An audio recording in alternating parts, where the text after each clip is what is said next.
Part 7లో మనం 'శివం దూబే' గురించయితే చూసాం కదా! ఈ వీడియోలో మనం మరో అండర్ రేటెడ్ ఆల్ రౌండర్ అయిన అక్షర్ పటేల్ గురించి చూద్దాం. అక్షర్ పటేల్ పర్ఫార్మెన్స్ పైకి పెద్దగా కనిపించదు. కానీ టీమ్‌కి కావాల్సిన పనైతే ఎప్పుడూ చేస్తూనే వచ్చాడు. ఈ వరల్డ్ కప్‌లో బ్యాట్‌తో అంతగా రాణించలేదు కానీ బౌలింగ్‌లో సైలెంట్‌గా తన పని తాను చేశాడనే చెప్పొచ్చు. ఇక ఇండియా ఫైనల్‌కొచ్చిందంటే దానికి ఒక విధంగా అక్షర్ పటేలే కారణం అని కూడా అనొచ్చు. అక్షర్ ఈ వరల్డ్ కప్‌లో మొత్తం 7 మ్యాచ్‌లయితే ఆడాడు. ఆడిన ఈ 7 మ్యాచ్‌లో 4 ఇన్నింగ్స్‌లో బ్యాటింగ్‌కి రాగా కేవలం 16 పరుగులే స్కోర్ చేశాడు.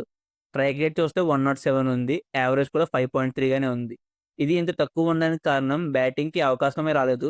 వచ్చినా అది లాస్ట్ 2 ఓవర్‌లో రావడం వల్ల సరిగ్గా ఉపయోగించుకోలేకపోయాడు. ఇంక బౌలింగ్‌లో చూసుకుంటే 7 ఇన్నింగ్స్‌లలో 11 వికెట్లయితే తీశాడు. Economy 8.2, strike rate 11. ఆడిన 7 మ్యాచ్‌లలో ఒక మ్యాచ్‌లో తప్పితే మిగతా అన్ని మ్యాచెస్‌లో కూడా వికెట్ అయితే తీశాడనే చెప్పొచ్చు. అక్షర్ పటేల్‌కి మనమిచ్చే రేటింగ్ 8.5/10. అది కూడా బ్యాటింగ్ వల్ల కొంచెం తగ్గించడం అయితే జరిగింది.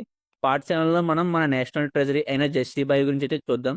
ఇంతే గైస్ ఇవాల్టి వీడియో. Thank you for watching. Have a nice day. ఛానెల్‌కి ఎవరన్నా కొత్తగా వస్తే సబ్స్క్రైబ్ అయితే చేసుకోండి. అలాగే వీడియోని లైక్ అండ్ షేర్ చేయండి. Thank you.